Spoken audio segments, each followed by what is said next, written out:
Apa aja sih potongan atau pengurangan pajak yang dapat mempengaruhi SPT tahunan Ibu Ace? Kalau pengurangan itu tadi yang pertama bisa tanggungan ya, dari tanggungan. Misalkan kita sendiri dapat fasilitas dari negara 54 juta 1 tahun Cut. Nah ketika kita menikah kita tambah 4.500.000 lagi. Nah ketika kita punya anak tanggungan 4.500.000 lagi gitu. Jadi setiap tanggungan maksimal 3 itu ada penambahan 4.500.000 untuk pengurangan pajak. Oh, untuk pengurangan pajaknya. Iya, gitu banyak dong. Gitu baik nggak sih negara sebenarnya kan? Baik sih kita aja yang kan, aduh gitu ya. Padahal negara memberikan fasilitas-fasilitas untuk pengurangan pajak. Gitu. Ada juga misalnya kita ada kredit pajak nih, kita ada transaksi dengan dinas mana gitu kan? Nah itu nanti mereka ada bukti potong pasal 23 atau 22 itu bisa jadi pengurang pajak gitu. Oh, seperti itu. Berarti ada pengurangan pajak ada dong juga nih. Makanya jangan single. Wah, makanya jangan single ya. Karena lebih dikit ya. Oke.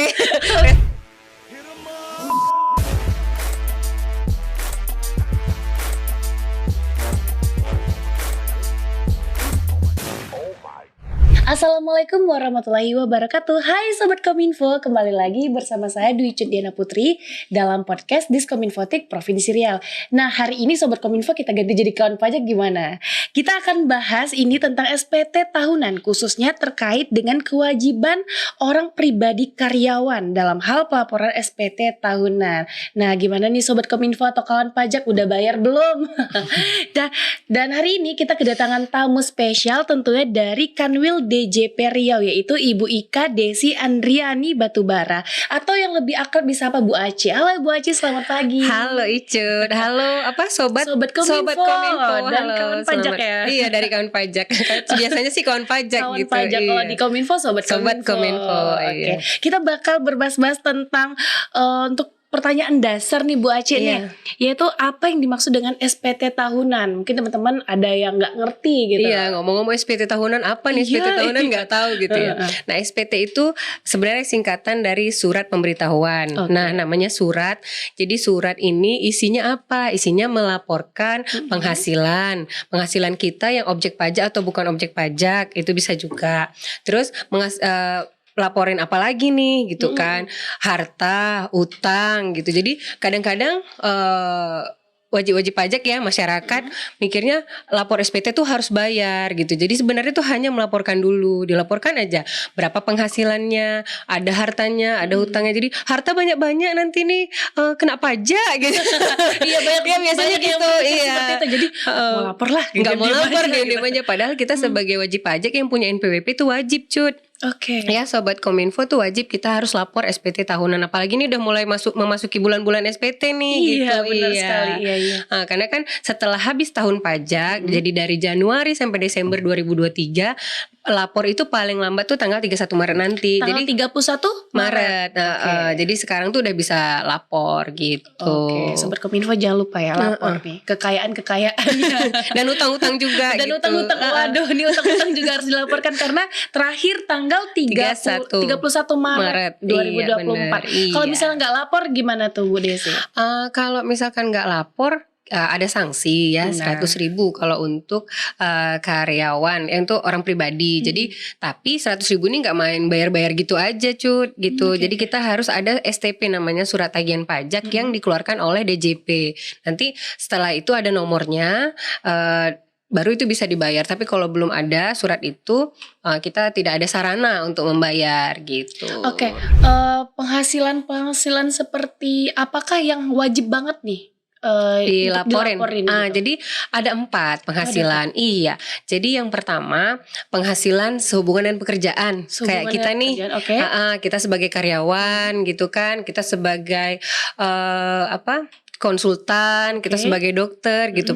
Pokoknya sehubungan dengan pekerjaan kita gitu. Itu penghasilan harus dilaporkan. Tapi kalau misalkan kita sebagai karyawan, kita ada bukti potong dari pemberi kerja, dari perusahaan gitu. Nanti perusahaan wajib membuat bukti potong. Ini harus pelan-pelan karena perusahaan wajib membuat bukti potong. Nanti setiap tahun dikasih ke karyawan, itu yang harus dilaporkan. Itu adalah penghasilan sehubungan dengan pekerjaan. Okay. Ada juga penghasilan sehubungan dengan usaha, kegiatan. Misalkan kita buka bengkel nih di rumah, buka salon gitu ya, kuku gitu. Kan lagi musimnya juga ya, extension gitu, extension bulu mata gitu ya misalkan.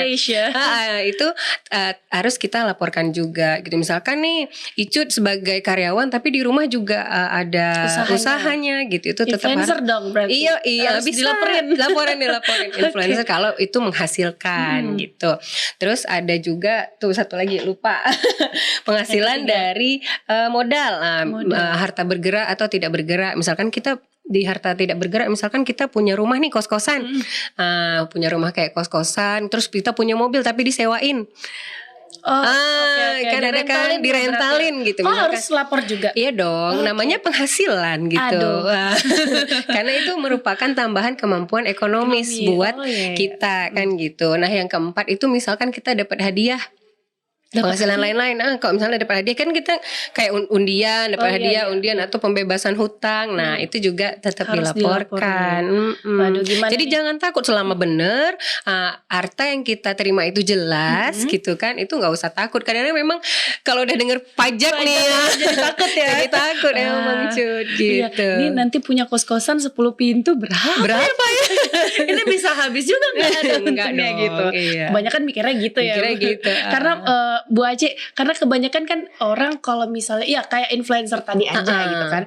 Misalnya dia sekali nge-influence sekali story atau Instagram tuh 500. Duh, berapa pajaknya nih? Terus gimana nih? Apa untung saya nih? Belum lagi makeup belum ini gitu ya biasanya ya. Kan sempat heboh juga dulu ya tentang influencer yang wajib bayar pajak ya. Iya, ada. Kalau sekarang untuk lapor pajak untuk lapor pajak dulu. Tapi kalau misalkan kita sebagai UMKM ada fasilitas nih Cut. Oh beda lagi. Kalau misalkan kita kan kayak buat apa? Kayak ada usaha nih, usaha di rumah, bengkel segala macam kita jualan gitu atau kita jadi reseller gitu. Nah, selama penghasilannya di bawah 500 juta itu nggak wajib bayar pajak. Tapi lapor.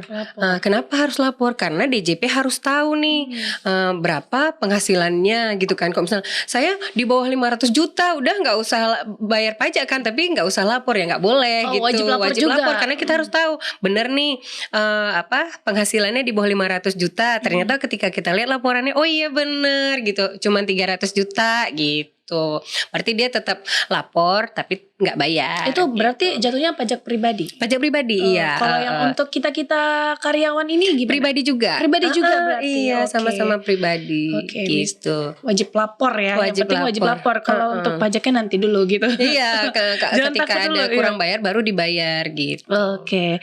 Berarti itu ya yang siapa aja yang wajib lapor, kan tadi sudah terjawab juga ya siapa aja. Mungkin lupa lagi nih Sobat Kominfo nih. Mungkin bisa di replay lagi nih Bu, satu-satu nih wajib ini gitu. Ditekankan lagi ya. Kalau kita sekarang ketika kita menjadi orang pribadi, ketika kita punya penghasilan kita wajib lapor. Ketika kita mendirikan perusahaan, nah perusahaan itu disebut badan. Istilahnya badan ya, berbentuk badan usaha atau badan hukum ya. Kalau badan hukum kan PT gitu ya, badan usaha kayak CV, firma gitu kan, koperasi dan lain-lain. Nah itu wajib lapor pajak. Lapor pajak. Oke, tunggu Icut mikir dulu. Usaha Icut apa ya? Kayaknya belum ada. Kalau misalkan kita sebagai karyawan, kita dipotong Cut. Udah dipotong, kita udah tinggal ini. Tapi kebanyakan ya selama kami di DJP nih, karyawan-karyawan berpikir gini, ketika sudah dipotong nih oleh pemberi kerja, oleh perusahaan, mereka ya udah selesai gitu. Padahal kita ada kewajiban lagi sebagai orang pribadi untuk melaporkan. Jadi bukti waktu dikasih nih bukti potong, kita harus lapor gitu. Jadi kewajiban pemberi kerja hanya sampai di bukti potong aja. Ini nih penghasilan saudara, penghasilannya, dan ini pajak yang sudah dipotong. Yang motong, yang bayar itu pemberi kerja. Oke, Gitu. Jadi kalau misal dia karyawan di sini, seperti Icut misalnya cuman punya usaha di luar lagi, berarti wajib juga ngelapor usaha kita gitu. Satu dari pemberi kerja, satu dari usaha yang kecil-kecilan yang kita berharap pasti jadi besar kan gitu. Karena kalau sama orang pajak itu taunya usahanya baru kecil-kecilan gitu. Banyak kan kayak gitu Padahal kan kita sebagai manusia ya normalnya kita pasti mau usaha kita tuh lebih besar, lebih bagus kita bayar pajak besar, penghasilan gede juga kan gitu, daripada gitu-gitu aja gitu. Walaupun cuman mobil rental satu tetap juga harus dilaporin lapor aja dulu gitu. Oke, kita bakal kupas tuntas nih SPT tahunan PPHOP katanya, yang khusus karyawan dan pegawai, dan apa aja sih yang harus disiapkan untuk melaporkan SPT karyawan ini, Ibu Bu Aci ya. Dikira Bu Ika, tapi panggilan akrabnya Bu Aci ya. Oke. Jadi di awal kita harus menyiapkan yang pertama itu bukti potong. Bukti potong aja nih gitu. Karena memang bukti potong ini yang jadi masalah. Kadang-kadang pemberi kerja juga belum memberikan gitu. Padahal untuk masa Desember itu kan pajak rampung. Istilahnya pajak rampung. Ketika itu selesai di Desember, terakhir lapor, perusahaan itu terakhir lapor itu tanggal 20 Januari. Otomatis kan semua bukti potong kan sudah selesai gitu ya. Kalau udah dia wajib lapor di 20 Januari, mereka sudah bisa membagikan bukti potong tersebut ke karyawan-karyawan gitu. Jadi bukti potong pertama. Yang kedua, daftar harta. Daftar harta gitu. Kalaupun gak ada daftarnya, daftar harta. Tapi yang kalau misalnya ingat, kalau harta cuma dikit ya udah gitu. Rupanya lupa nih, ada yang dilaci yang belum. Oh, ini ada sertifikat tanah. Lupa Bu, karena sertifikat tanahnya tahun 80-an belinya. Iya, itu tetap dibuat. Terus daftar keluarga gitu. Dan daftar utang ya jangan lupa. Daftar utang juga. Kartu keluarga juga. Karena di situ nanti ada sebagai apa istilahnya PTKP ya, penghasilan tidak kena pajak. Jadi ketika tanggungan kita satu di kartu keluarga itu ada nih satu, dan itu bukan anak saja gitu, bisa orang tua, bisa mertua gitu. Jadi ada tanggungan-tanggungan yang difasilitasi nih sama negara, itu boleh dikurangi dari penghasilan kita gitu sebagai pengurang pajak loh gitu. Yang menarik sekali daftar utang. Ini kenapa harus dilaporkan? Karena daftar utang itu ya wajib, karena itulah apa istilahnya semua penghasilan, semua harta dan utang tuh memang harus dilaporkan. Kan misalkan gini, kami punya rumah tapi masih utang Bu, masih nyicil KPR nih. Siapa yang punya? Siapa sih sekarang yang punya rumah itu langsung lunas gitu? Jarang ya. Mobil juga gitu, motor gitu juga. Jadi ketika hutang kita KPR itu dibuat leasing, terus kita hutang ke lembaga-lembaga yang ini ya, bukan hutang ke temen ya. Misalnya hutang pinjam dulu Gopek gitu. Gopek tahu gak sih? 500 gitu. Pinjam Gopek gitu. Itu apa namanya? Nggak boleh dilaporkan. Yang boleh dilaporkan yang utang-utang ke bank, leasing gitu, koperasi gitu, itu tetap wajib dilaporkan. Oke, nah gitu loh Sobat Kominfo ya. Berat nggak sih? Nggak berat ya? Nggak berat sih. Diomongin nggak berat, dilakuin. Laporin aja. Tapi pas ngelapor, aduh males banget tuh pergi ke sana tuh. Harus sini ngasih tahu. Iya dong, online bisa. Ngapain kita kan nggak perlu ke kantor pajak. Sekarang udah serba online. Jadi gitu. Sobat Kominfo dan kawan pajak nggak perlu capek-capek lagi. Gak perlu capek-capek, harus tiduran. Harus laporan ya. Harus lapor pajak. Harus laporan ya. Untuk jenis SPTOP khusus karyawan ini beberapa jenis ya kira-kira Bu Aci. Jadi misalkan gini Cut, penghasilan kita di bawah 60 juta, kita pakainya 1770 SS. 1770 SS. Sangat sederhana.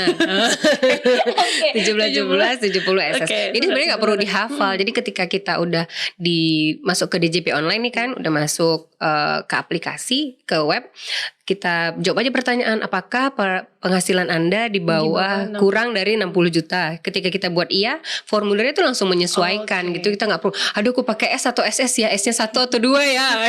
Kan gak repot ya. Iya, gak repot ya, karena banyak sekali masalah-masalah yang harus kita pikirkan ya selain itu gitu ya. Jadi tetap aja kita isi aja sesuai dengan pertanyaan. Nah kalau misalkan penghasilan kita di atas 60 juta setahun, berarti itu kira-kira di atas 5 juta ya, 5 juta ke atas sebulan, itu namanya 1770S. Berarti Iya. sederhana. Iya, sederhana aja. Tapi ada juga ketika kita berusaha kayak punya salon tadi, punya bengkel lagi gitu, atau usaha-usaha yang lain gitu kan. Itu pakai namanya 1770, nggak pakai S. Gak pakai es kan? Udah nggak sederhana Nggak lagi. sederhana lagi. Itu udah kelasnya udah ini ya, kan sederhana lagi. Oke Gitu. Bu Aci. Nah untuk masyarakat Riau sendiri nih, nah untuk tentang pelaporan SPT ini gimana nih Bu?